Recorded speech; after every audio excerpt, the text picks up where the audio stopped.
Coming bright யாராச்சும் இருந்தீங்கன்னா கண்டிப்பாக இதை நீங்கள் உங்கள் மேக்கப் ஆர்டிஸ்ட்டை கேட்கணும். என்னன்னு கேட்குறீங்களா? ஃபவுண்டேஷனை எப்படி ரிமூவ் பண்ணணும், லென்ஸை எப்படி ரிமூவ் பண்ணணும் அப்படிங்கிற ரெண்டையுமே நீங்கள் கேட்கணும்.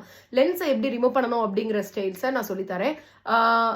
ஐஸ் ஓப்பன் பண்ணிட்டு உங்களோட ஹேண்டை நல்லா வாஷ் பண்ணதுக்கப்புறம் இந்த கரு விழி இருக்குல்ல, அதில் இருக்கக்கூடிய லென்ஸை இந்த ஒயிட்டுக்கு இப்படி கொண்டு வந்துட்டு அதுக்கப்புறம் நீங்கள் எடுக்கணும். கருவிழியிலே வச்சு நீங்கள் லென்ஸை எடுக்கிறப்போ அந்த கருவிழி உங்களுக்கு கண்டிப்பாக ப்ராப்ளம் ஆகுது. ரெட்டிஷ் ஆகிடுது கண்ணு. இப்போ கண்ணை நல்லா இப்படி பண்ணிவிட்டு இந்த கருவிழியிலேருந்து உங்கள் லென்ஸை இந்த பக்கத்து ஒயிட்டுக்கு கொண்டு வந்துட்டு அதுக்கப்புறம் லென்ஸை நீங்கள் ரிமூவ் பண்ணிங்கன்னா லென்ஸ் ஈஸியாக ரிமூவ் ஆயிரும். ரெண்டாவது ட்ரிக்கு ஃபவுண்டேஷனை எப்படி ரிமூவ் பண்ணணும். ஃபவுண்டேஷன் எப்படி ரிமூவ் பண்ணணும்னு பார்த்தீங்கன்னா, ஒரு தேங்காய் எண்ணெய் தொட்டு நல்லா ஃபேஸ் ஃபுல்லாக இருக்கிறத நல்லா மசாஜ் பண்ணிவிட்டு தொடச்சிட்டு திரும்பியும் அதே தேங்காய் எண்ணெய் தொட்டு நல்லா ஐப்ரோஸ், எந்த இடத்துல லிப்ஸ்டிக், கீழே இருக்க லைனர் எல்லாத்தையும் தொடச்சிட்டு அதுக்கப்புறம் நீங்கள் யூஸ் பண்ணுற ஃபேஸ் வாஷ் கொடுத்து யூஸ் பண்ணிவிட்டு உங்கள் ஃபேஸை நீங்கள் அப்படியே விட்டுருங்க.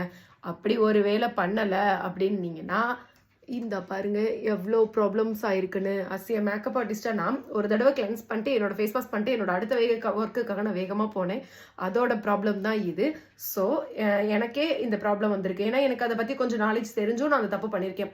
அப்போது ஒரு புது பிரைடாக இருக்கிறவங்களுக்கு அது எதுவுமே தெரியாது. அதனால தேங்காய் எண்ணெய் தொட்டு ஃபேஸை நல்லா வாஷ் பண்ணிக்கோங்க.